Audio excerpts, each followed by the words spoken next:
Welcome everyone, and thank you for joining us today. I am Irem Eren, Wine and Spirits Diploma holder, MW Candidate Stage 2, No and Low Alcohol Consultant, IWSC Panel Chair for No and Low Alcohol Wine, and Global Brand Ambassador for Solos Technologies. Today, I'm wearing all those hats at once, which tell you something about how interconnected this space has become. So this webinar is a collaboration between Solos Technology and IWSC, and I want to take a moment on that partnership. Solos works at the frontier of the de-alcoholization and the aroma recovery. Their patented technology preserves the identity, aroma, and the character of the original wine throughout the process. They work across wine, beer, spirits, and RTDs, and they offer white label and private label solutions for brands who want to enter this category with quality and credibility. And it is genuinely changing what is possible in the space. And IWSC, established in 1969, is one of the most respected competitions in the industry. And I'm delighted to announce that Solos is sponsoring IWSC No and Low Alcohol Awards, including the No and Low Producer Trophy, announced at the IWSC Awards ceremony in November. So if you're a producer in the space, don't miss this special occasion. So the title today is The No and Low, from Trends to Transformation, and that framing is intentional. We are past the trend conversation, 24 billion US dollars globally, and 9% annual growth, full strength wine declining for 5 consecutive years. No and Low is the only wine segment growing in double digits. So what we want to explore is what actually it takes to build in this space with credibility.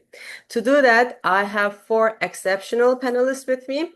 Claudia Geyer, founder and chief technology officer of Solos Technology, who will take us inside the science of aroma recovery.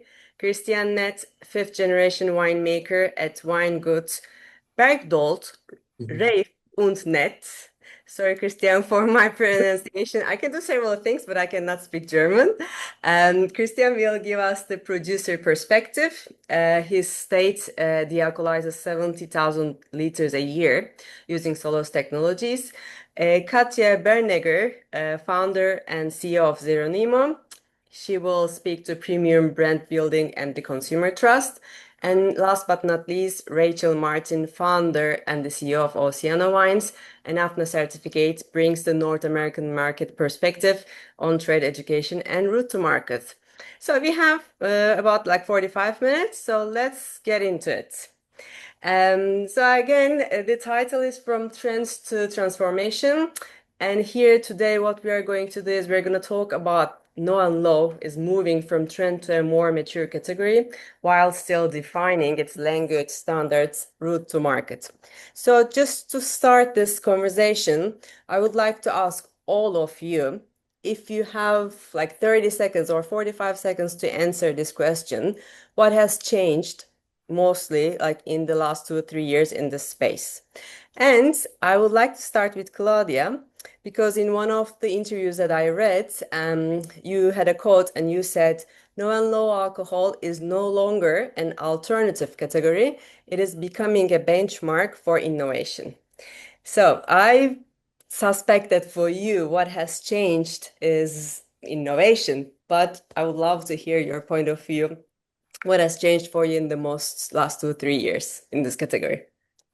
Yes, thanks, Iren. So this is definitely a quote I can repeat every day now, more and more even, because more and more people are seeking into options to really be innovative in this field, which is a growing trend and a market that is really establishing. And innovation is key here. And winemakers are one of the most innovative group of people in my eyes, because they are really seeking for new flavor trends, new things that they can change in the profile. So for me, this is absolutely key here. And the things have changed in the last years towards more premiumization of the no and low alcohol category. And we see much more people paying attention to this kind of complex system that is needed to achieve a premium profile. It's not only about the aroma, it's about the balance in mouthfeel and these kind of things that make the product indulgent. So this is what I can see, that more and more people are paying enough attention to, that we are seeing a real move towards better quality. Yeah, amazing. Obviously, the quality is one of the things that we would love to focus today. And also, I just want to add that I've been judging in the no and low segment in the IWSC for several years. And this year, for me, it was like really mind-blowing to see how the quality has improved. So thank you, Claudia. I would love to stay in Europe and continue with Katya and Christian to see from their point of view what has changed in this space and also in Europe. Yeah, I would Ladies say first, that Katya. I was looking at Christian to see, but I would see really that more winemakers that seriously want to build and give their craftsmanship also into the non-alcoholic space. That this is one of the major changes that happened, beside, of course, the technology part that is needed to bring the whole character of the wine also into its non-alcoholic version, like the technology of Solos. And also the approach and the need for premium. So customers, especially in markets that are very developed in the non-alcoholic space, were seeking for the premium segment, seeking for real craftsmanship, and I think this is what has changed most. Mhm. Yeah, amazing. Do you agree, Christian? Yes, I agree. So it's in the last 2 years, or especially in the last 12 months, it's much more talking about wine and the behavior of wine and the quality in the glass, and not so much about the technology and the production and the curiosity of being de-alcoholized. It's just a regular product, a regular wine, and it's tasted like regular wine. That's the best improvement in the last 12 months. Actually, I will come to that later in the following minutes of the conversation, but I just want to do a sneak peek on that because behind you, I see your orange wine and I see the medals. And also, this is something which has changed in this category, like more premium, more medals, and also making a non-alcoholic orange wine without any adding any sugar addition, any ingredients. I think it's a game changer, but we are going to talk about this in a bit. So before that, let's move to US and Rachel Martin. So what has changed for you and in your geography? Well, I'll try not to repeat too much of what's already been said. It's pretty obvious that quality has improved most recently by a long shot. But apart from quality, it's interest from wineries. In the US, we call them producers. From producers, interest in making their own de-alcoholized wines. So there's been a lot of outreach to me from quality, larger wineries interested in how they can make good to great de-alcoholized wines, because what's been in the market has really been challenging for producers to wrap their head around. How can we have our label on this quality of wines? That's been a serious concern, and a real shift in perception of, can my winery be represented within these products? Mhm. And then it would be, sorry, I have to include something beyond quality, which would be the adoption from the trade has really increased as the quality of the wines increase, but it's also all happening at the same time, which is great, and that's the consumer adoption. So consumers are deciding to change their lifestyles and they're looking for products. Beer has been very successful, non-alcoholic beer, and consumers are looking for wines to take that role for them as well. Yeah, amazing. I think, yes, in a very nutshell, in a very short time, we kind of covered everything with his changing and from quality, from production, from technology, consumer lifestyle. And at the moment, like this industry is being reshaped. And as Rachel was also mentioning, like the consumers are the main drive. Call it health, call it well-being or moderation. It is really very important, and it's not like an apology anymore. It is like a choice, and it's a passage to independence, right? And it's generation shift. Gen Z is drinking less, and give it, in different geographies, Europe or US, we see that. But also climate. Climate is also pushing this change, right? Because as the global warming is happening, the warmer vintages pushes up the alcohol amounts, and then obviously at the moment the consumers are looking for more like plant-based diets and lower alcohol amounts. So in everything, and also new occasions, because this bottomless brunches are over now, many consumers, they are opting for non-alcoholic bellinis instead of like full strength. So everything is shaping, and no and low alcohol is the natural response. But I think this started like maybe 10 years ago. Consumers are looking for this more and more, but trade, and especially in the wine trade, I think we were a little bit behind to kind of meet that demand. But then a huge change happened, as all of you said, in the quality, production, and technology. So I would like all of us to focus a little bit on that part. And I would love to talk about the technology, the production, and why and how all of these are affecting the improvement in the quality. But I would love to start with Christian. Christian, you are fifth generation of a traditional winemaking company, right? So if these data is up to date, you have 33 hectares, 12 grape varieties. You're producing 420,000 liters annually. And I think if I'm not wrong, you started like 6 years ago with the alcoholization, 6, 7 years ago, or maybe five. I'm seeing you are like doubting a little bit. And 17% of your sales are coming from no and low, like the alcoholization.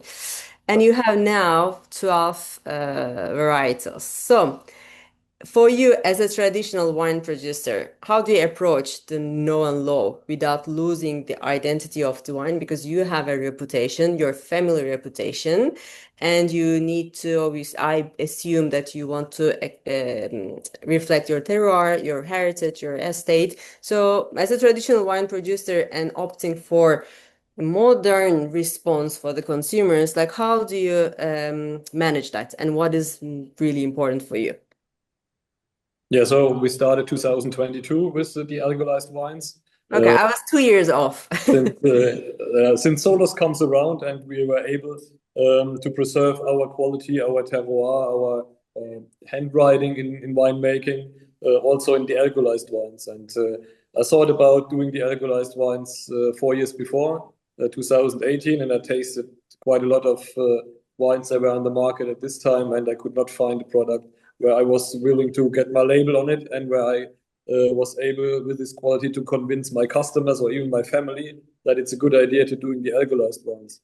And with the first lab scale tasting samples from Solos, which were made from our own wines, we were really convinced to jump into the alcoholized world. And at this time, yeah, we were one of the first producers to say, okay, we're doing our label, we're doing our varieties, but it's not possible by law, we're doing our terroir on the label. Yeah, it's really the same wine that we use for our classic wines, that we use also for our de-alcoholized wines. And that was one big step forward, I think. We presented the first production on the delayed Prova in 2022. The show was in May, and we come up with three different wines, and they were sold out after these 3 days. And that was really a good start. And then everyone's jumped in, and even my dad, who was not convinced the first time, is now drinking also the alcoholized wines regularly, not every day, but regularly. And yeah, you see the development every year. And you see now, as you told, we are up to 12 different products. and it's really important for us and really yeah a part of our wine family or wine portfolio. Mhm. Amazing. I mean, obviously, this is not the entire portfolio. It is just like the Snapchat, and maybe it is it's my favorites because I have like really very strong opinions about my favorites of your products. I mean, they're all amazing, but Pinot Blanc, Bianco, and Pinot Noir, and actually the orange wine are my favorites. So I selected those. And here there is the alcohol levels, sugar levels, and acidity. But I would love to talk about this a little bit later. And especially, I would love to involve Claudia in this aspect. But before that, I would love to move to Katya and asking kind of the similar question to Katya. Because also, again, if we talk about the quality and the production, for me, as I've been working in this space for about 6, 7 years, and I worked with several different technologies, but I would say for me, is like for the ultimate qualities they're very variable. So there are three pillars: the wine itself, the choice of the wine, the technology, and also the post adjustments in a very small nutshell. And so, Katya, for you, I mean, you say new taste, zero limits, and you also have lots of awards. So, do you consider the no and low alcohol in the alcoholization stage? Or do you start with the wine and the vintage even planning? Or like, what have you learned in all these years about the product evolution and vintage development? So, first of all, what we have learned and what was also our starting point is that we have to take our best wine, traditional best wine, to get the best de-alcoholized wine out of it, which was the reason why in 2021 we took our 98-point rated wine and started de-alcoholizing it, which was the blend Cuvée Insigno Leones in its traditional version that it's called. And so the approach was taking our best crafted wine, starting there, and then making a de-alcoholized version out of it. And until now, we stayed with this approach. So I know that some have and make adjustments in the vineyards. We did not do that. So for us, it's important to get fully ripped grapes, which we already did always in the traditional winemaking. It's important for our reds to be in the oak, where we work mainly with new oak. And for us, it's important to work with very old vineyards. So even with the traditional wines, it's about the vineyards are on average 50 to 90 years old, which is very, very old. So we get very much concentrated grape goods. And yeah, we stick to this philosophy and put it all into the non-alcoholic space. So there are not any special adjustments from us made on the wines that we de-alcoholize and bring then also beside traditional in the traditional version as non-alcoholic version. Mhm. Amazing. And so are you satisfied with your evolution in terms of quality, considering your own products? Yes, because and with every vintage that we bring out, we want to leverage up and become better because, of course, you need to be a very good traditional. I always say when you make non-alcoholic wines, you have to be a very good traditional winemaker, but you also need to get yourself the skills and the knowledge about the role of alcohol as a component in the good and what it means to take it out. And Mhm. with that, you grow as a non-alcoholic winemaker. So actually, you need to have both of that winemaking skills. And so with every vintage we learn, and with every vintage we want to become better. Mhm. Oh my God, that is so amazing. There is so many things like new questions coming up to my mind as you're all speaking. Unfortunately, I have to stick to my flow, otherwise we won't have time. But I will come back to you later with extra questions, Katya. So now let's move to Oceania wines. Let's move to across the pond and US. So Rachel, I think this quote. Maybe I might either taken this from one publication, or maybe you said this in Vinexposium Miami, Americas, like a few weeks ago. So Oceano Zero is rooted in the belief that non-alcoholic wine should convey varietal character, vineyard identity, and the true sense of place. And you are quite a pioneer in this field. But again, if we look at like 5, 6 years ago, maybe 3, 4 years ago, this wouldn't be out in the conversation for many producers. And today, still, it is very difficult to maintain this. So, what has been in your journey in terms of the quality improvements and trying to give the varietal character? Because today, all the conversation is moving. It's not about the alcoholization anymore. It's about relevance. It's about identity, right? It's about the, respecting the terroir and the winemaker's work. So I Yeah, have well, many questions in one question. great. Well, we've always been focused on vineyard identity with our wines. Oceano has always been single vineyard bottlings.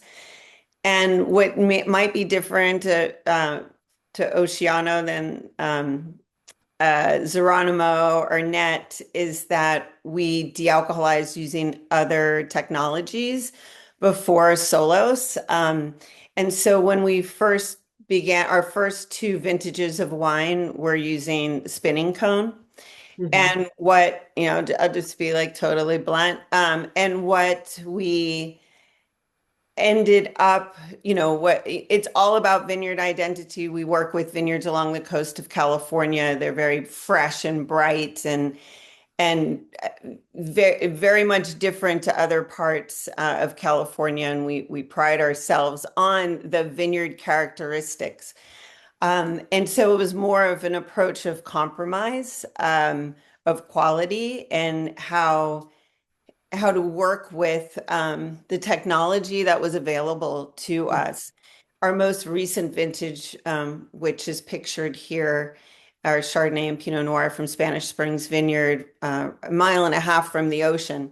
So it's like ancient seabed soils. How are those soils going to express themselves in these wines? So we had these wines were the first of ours to go through the Solos technology. And we did comparisons side by side of older technology to newer technology. And this was the first time that there was actually fidelity within the aromatics that were or of origin to the wines that we had aging in barrel. Mhm. So like Katya, we approach it, and Christian, I'm sure, extremely traditionally or classic in style of making super high quality wines with the best oak barrels and aging processes and ripe grapes. We're pushing as much flavor characteristics as we can get without pushing over ripeness, et cetera, because it's all in balance. When you remove alcohol, you're disrupting the matrix of the wine. And what is that? What does the ethanol do for the wine? And when it's missing, what does that wine lack? So these are all really important things to consider when producing fine de-alcoholized wines. And just to segue a little bit, that's why me and my co-founder, Megan Co-Star, we founded AFNA Wine Certified, which is Happy an New Year. education certification program for producers or trade or, people who are interested in the category so that they can better understand the role of alcohol in these wines and what happens and how to taste them, compare quality, all of these uh, beautiful complexities and details that go into the joy of wine and the joy of not only drinking wine, but contemplating wine. And it is the same with de-alcoholized wines, alcohol-free wines. And of course, we can get into open up this big, you know, Pandora's cacophony box. of like, are you adding aromas and what are you doing? And are these classically approached or whatever? But all of that is in our certification program. And there's a lack of knowledge and understanding, and it's nobody's fault, but let's bring these things out so people can better understand Mhm. quality when it comes to de-alcoholized wine. Conversation. Amazing. I mean, this is super interesting. The certification program is super interesting. I have the book and I feel super lucky to have the book, and it was a gift of Rachel. I would love to talk about this and a little bit more about the on-trade and the trade opportunities in a bit. But I would like to pick up on what something you said. And I think there you and I, we have something in common. Apart from all the other things that we have in common in this industry. But you started working with spinning cone column. My experience also was with spinning cone column when I was working in Torres, 2018. So now 8 years ago. Spinning cone column, and then from there I worked with another low temperature vacuum distillation technology, Golo, and since a year I'm working with Solos. And all of you as three producers are working with Solos. Obviously, it's not a coincidence that we are all here.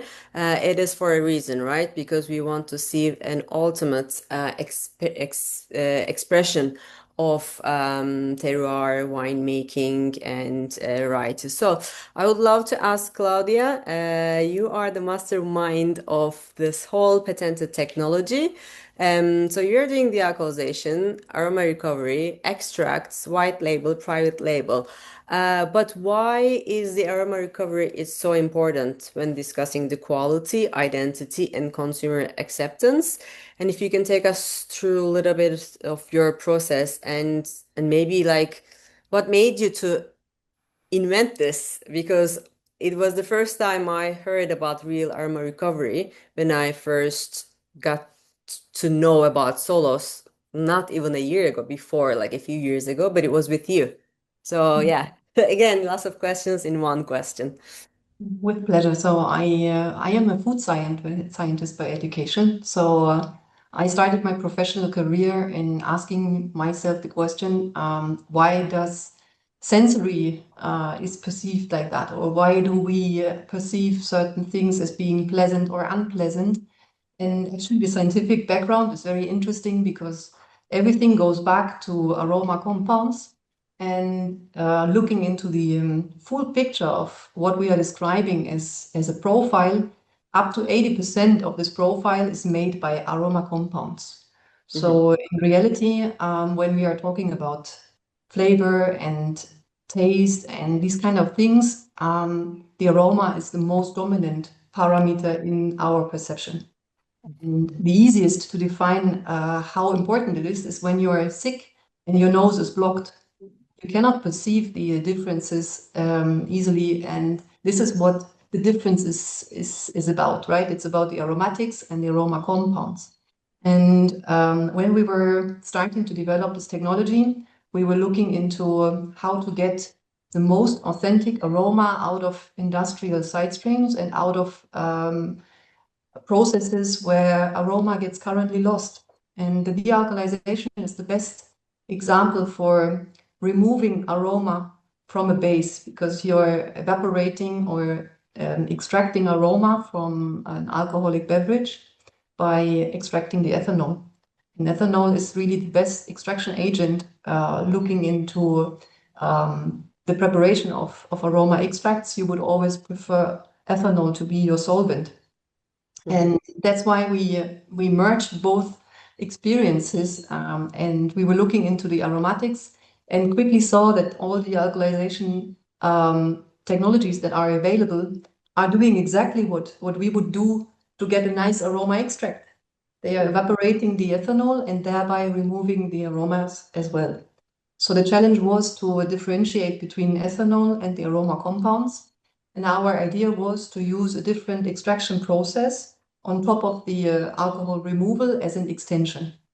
And this is what we did. We do use a different physical process to differentiate between the alcohol and the aroma compounds. We are removing the ethanol from the aromas. We are preserving them in the most authentic way and recovering them in one step to add them back into the alkalized wine.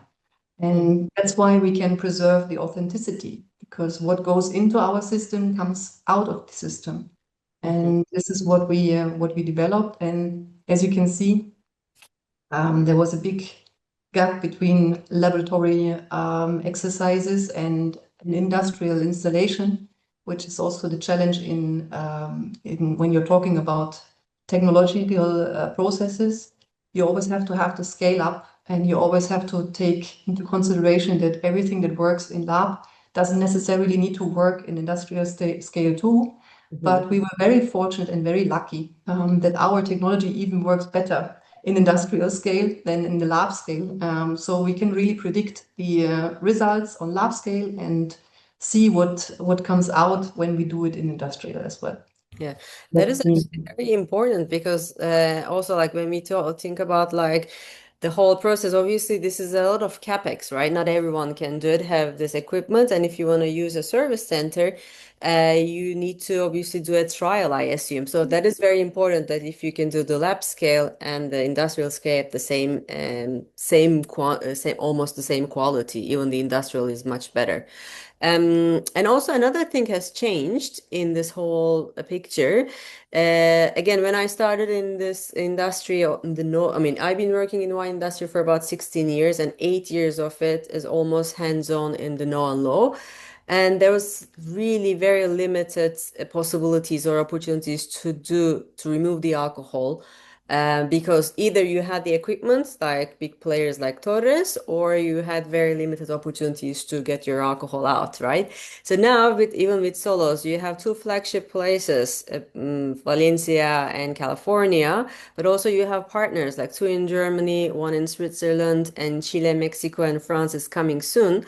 And also you are offering extracts and white label, like fast track to the market. I think this is a huge change. I don't know what also the producers here today are thinking about it, but a few years ago we wouldn't really consider. I mean, because in the wine industry there is a huge bulk wine production, and white label is, all the retailers, everyone is doing. But with the de-alcoholization, it wasn't like even possible, right, a few years ago. So if you could give us a little bit about also the white label opportunities, both for the wine and the spirits, and then I would love to ask what the producers think about white label. Yes. So first of all, we really want to have a global reach to winemakers and to the wine industry. So that's why you see these kind of different areas where we are offering service through our service centers. So this is one of our categories that we are looking forward to give service through this.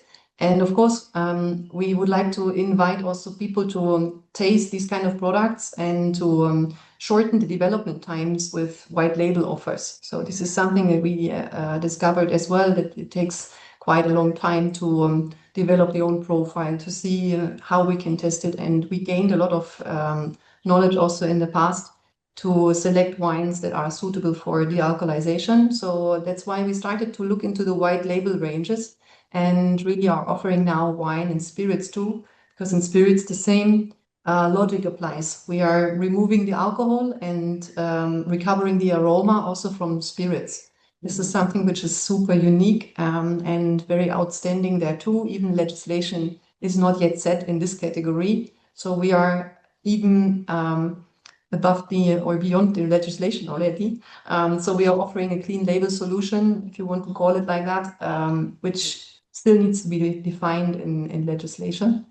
Nevertheless, for us, it's very important to give access to these products, give access to the technology, and make sure that people have different experiences with it. And we want to grow the whole category. We want to push the market to really start growing faster and catch up on these products of greatest quality, because the consumer is still seeking for it.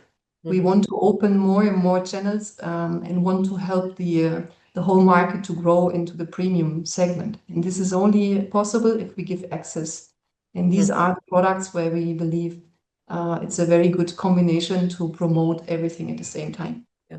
I mean, I think this is very unique. And also, Christian, you also work, I think, in collaboration with different producers, right? You don't hide your expertise. You are happy to share your expertise to help other winemakers to create high quality products, right?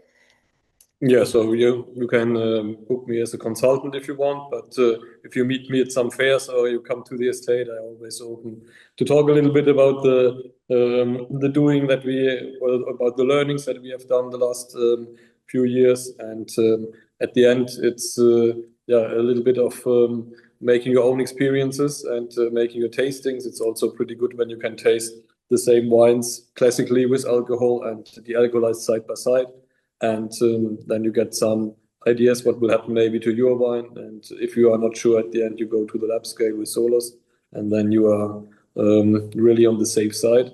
And now, as the numbers of producers or winemakers are growing, who are doing de-alcoholized wines, it's much more knowledge in the market where you can ask people and share opinions, share ideas, or maybe experiences that you have already made. And Mhm. as it always is in winemaking, what you learn today, you can make it better next year at the same time. So it's not so much room and time for mistakes. So if someone has made a mistake already, maybe you don't have to do it if you can ask him and or her and get the right feedbacks. So yeah, it's a lot There, of sharing at the moment. Actually, there's a saying, smart people learn from others' mistakes, mediocre, intelligent people learn from their mistakes, and stupid people, they don't learn from no one's mistakes. So it reminds me of that saying. So we spoke about like no alcohol mostly, but we didn't speak about low alcohol. As the legislations are changing, especially in Europe, the alcohol duties are changing. So there's an opportunity for the low alcohol as well. I would like to ask first Katya and then Rachel. Katya, you have a brilliant idea of making a low alcohol wine, right? So can you walk us through how you make it?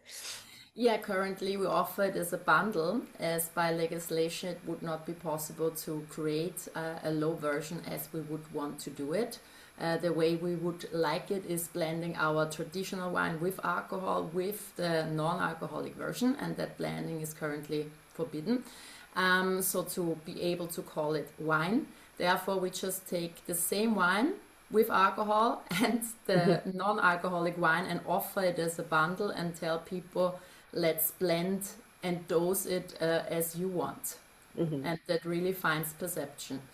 Yeah, and you also write the instructions, right? Like to make it beer level 50-50, low alcohol 70-30, right? Exactly, yeah. So we give instructions to it so that people get a feeling.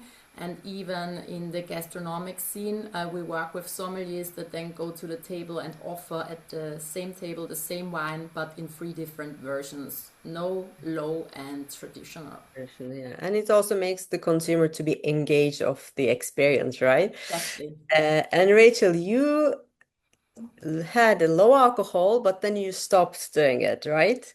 Yeah, we produced a 3.5% ABV Syrah, and it was like that. You know, we blended wines that had the alcohol removed with wines that were fully intact. Hmm. And it was a very successful example of low alcohol. There's a lot of 11%,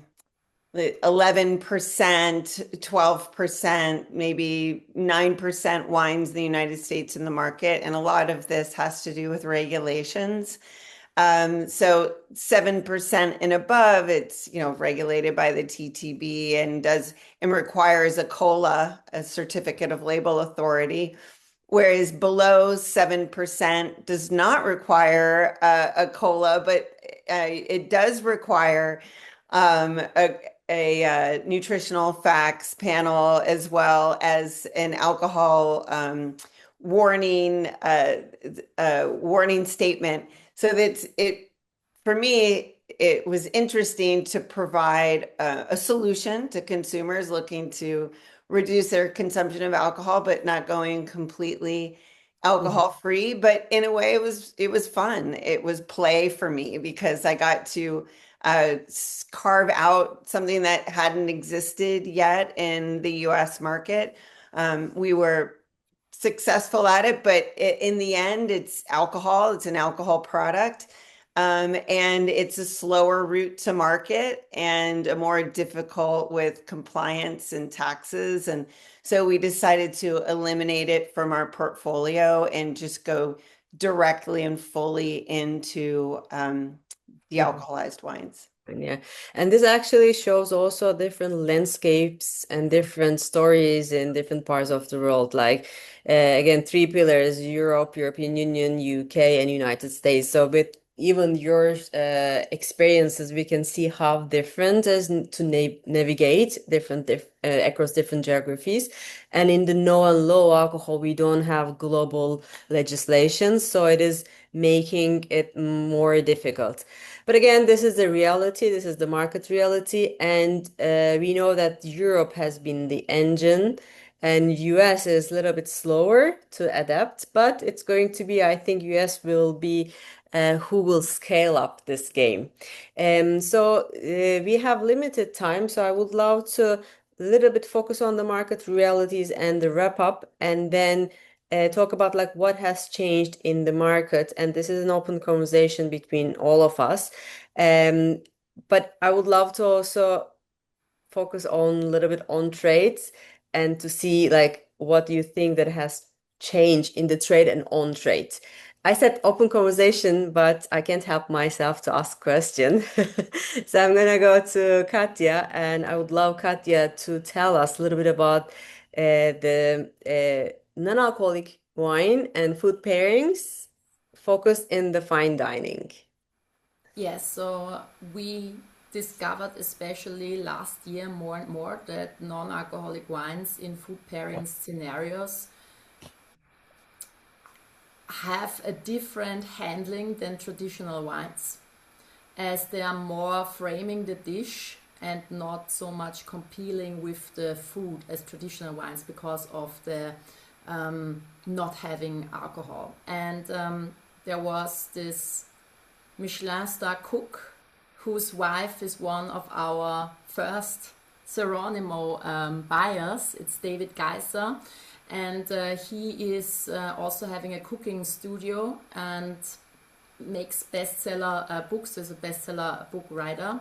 And we got in touch and simply said, okay, come on, there is not much going on in this area. There's a lot to be discovered in the non-alcoholic wine and food pairing. Let's make a project out of it, and started really discovering more and more special sites in this category when it comes to pairing. And beside the framing part, we also discovered that if you pair non-alcoholic wines with food that has a lot of fatty components, you can really get a new transmitter of aromas added due to the fat and get the maximum of non-alcoholic wine experience out of it. Plus, having the non-alcoholic red wines being, due to their fresh style and aroma structure, really good pairing partners to umami-rich dishes, opening up totally new pairings in cuisines like Asian cuisine, Japanese cuisine, spicy foods, which is crazy and mind-blowing, as we currently see red wines becoming less and less on the pairing menus, which is quite sad. And therefore red wines as a non-alcoholic version are here a big future and opening up new potentials. Mhm. Yeah. And Rachel, do you also focus on that in your certification, like the pairings as area? Rachel, you're on mute. I apologize. No worries. Pairings and placement and visibility are very important for lists in restaurants. Because if you don't list the products, people won't know that they're available. It's so basic, but we run into that consistently. There's the Ritz-Carlton at Half Moon Bay here in the San Francisco Bay Area. They have a full menu for non-alcoholic beverages, adult non-alcoholic beverages, we like to call them in the United States. So it's not like Coca-Cola or whatever, but they're de-alcoholized wines and beer and spiritless beverages. So our wines are offered by the glass, and that's very forward thinking, but it's a successful approach to engaging with consumer interests and really showing these beverages with pride instead of apology or being fighting against what people want because of some uh, dogmatic idea of what wine should be or food pairing should be. So we are seeing that more, and in the finer dining restaurants, um, pairing in de-alcoholized wines is more common than your I guess casual restaurant hasn't really gone beyond beer yet. But in our program, we talk about merchandising and that these products should be treated with the same care and respect as their counterparts that carry alcohol. Actually, when we did a briefing session for this webinar last week, and when we were talking about like all these points and how to sell, serve, position, I got some ideas after that, and I did create a little bit and do's and don'ts. So for our listeners and for the other producers, maybe or the trade, like what if to be able to be helpful for them as well. But I think what is really important is in any trade establishment, it's like we shouldn't really kind of undervalue these products, and we shouldn't be really asking for apology because there's no alcohol. It needs to deserve its own space, and it should be like integrate along the wine, or if they can have a different space in the menu, but it should be really communicated. And I think education is really important. So thank you, Rachel, for the AFNA certification, and also all the producers, and also Solos Technology to kind of doing these sessions also, because what we are doing is today also helping with the education. But also, we also said something else when we did the briefing session. We were talking about the aroma, added aromas, alcohol levels, sugar, this and that. And Christian said something interesting, and he said, I don't know if you remember what you said, Christian, but you said, but we are talking about some of all these things, but are we making no and low alcohol wine and beverages as complicated as conventional wine, so that we have difficulties to meet in the future with the younger consumers? So do you still think about, along these ways, or like do we all agree about this? I really agree with this, because I think that is the main obstacle if with the wine industry to reach the younger consumers. But what is going to happen in the no and low segment? It's going to be that complicated or not? Christian, all you. Yeah, it's a thin line between making it complicated and being premiumized. Mhm. You have to tell about the history and the vineyards and the terroir to get outstanding position and to be separated from all the other things that will be around. And it's pretty much and pretty similar to the classic wine world in the moment, but it's not yet happened. So at the moment, we just started with the de-alcoholized wines on the lists. But when you join in and you jump in these high class restaurants and super nice hotels and everything, saying then I think it will happen alone. So the sommeliers were talking about the varieties, about the history of of the wineries, of the vineyards, of the winemakers, and that we could not block or being against it. It's really good for us as classic winemakers, and it will separate our products from the supermarket shelf products. Yeah. I totally agree with that. I'm just going to jump in. Sure, please. Great. I totally agree with what Christian is saying. And then to go back to the white label wines that we're talking about, I think those wines are a great opportunity to meet younger consumers. And not to say younger consumers aren't interested in complex concepts when it has to do with wine. I think that they are maybe, less so than older generations. However, I think white label is nothing to be afraid of. It's something that is super common in the United States. And again, I think if they're more of entry level pricing, perhaps it's typical with white label wines, that it's a great opportunity for younger consumers to get involved. Yep. I actually also think that wine has both perspectives. You can just drink it and enjoy it and select the one you like for special occasions and how you feel, and also probably express how you feel. And at the same time, you have all the magic, all the story, all the craftsmanship, so much to go deep inside and fall for it. And that's the great thing about wine. I think nothing in the world can offer that, from just enjoying it to deeply drop into it and don't see anything else than, oh my God, what is wine doing with age? How are varieties changing? How's the glass influencing my experience? So there's so much magic around it, and I would keep that open if people just want to feel it and enjoy it, or on the other hand, drop into it. But the non-alcoholic space has this to offer, and this is very important for everyone out there to understand that everything that the magic of wine is, you can experience here one-to-one. Yeah. Claudia, what's your take on that?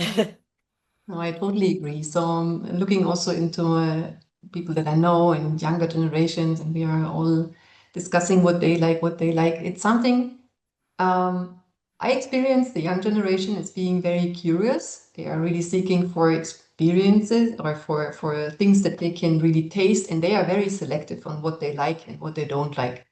What they always appreciate is complexity and things that they can mm, ref refer to, or traditions and things like that are something that the new generation is appreciating. It's not that they ignore our roots, it's the contrary. They are seeking into more info. They would love to understand where it's coming from, and if they perceive the difference, they are all in.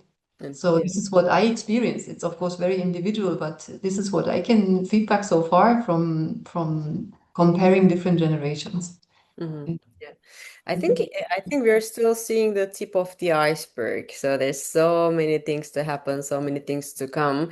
Thank you so much for all of you for your time and to be here, for all the expertise and knowledge that you are transmitting. If we wrap up this webinar in one sentence, what is the biggest opportunity for the know and law category over the next year? So one sentence from each of you, please. Let's start with Christian. Yeah, good. Always. So yeah, in one sentence, it's a little bit like keep going. It's going the right direction at the moment, and keep going. Amazing. Katja. Drinking sophisticated drinks with stories and craftsmanship all day, all long, with no limits. Wow. Interesting. I love it. Rachel. I guess it would be preserving the supply chain and the life of the vigneron, of the winemakers, the grape growers, and I believe that de-alcoholized wine will help sustain and support that system. Thank you so much. Claudia, last but not least.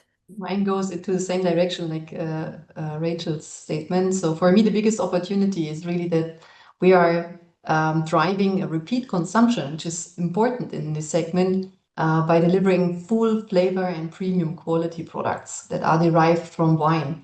this is something which is for me super important, and also the opportunity for the wine business to really stay alive and make sure that we are having something that we can still enjoy in the future. Yeah, exactly. Yeah, perfect. I mean, all true. And I think we can continue this brainstorming more and more because I think there's so many opportunities. Just one last take. I think no law, it is not against alcohol. It is pro-choice and it's to give choices to the consumers. So thank you so much, each of you. Claudia Geyer, founder and CTO of Solos Technologies, Christian Net, fifth generation winemaker. I'm not going to say the entire name. I'm just going to say Net, Net Wines. Katja Berniger, founder and CEO of Zero Nemo. Rachel Martin, founder and CEO of Oceano Wines and APNA Certification. So once more, this webinar was a collaboration of Solos Technologies and IWSC.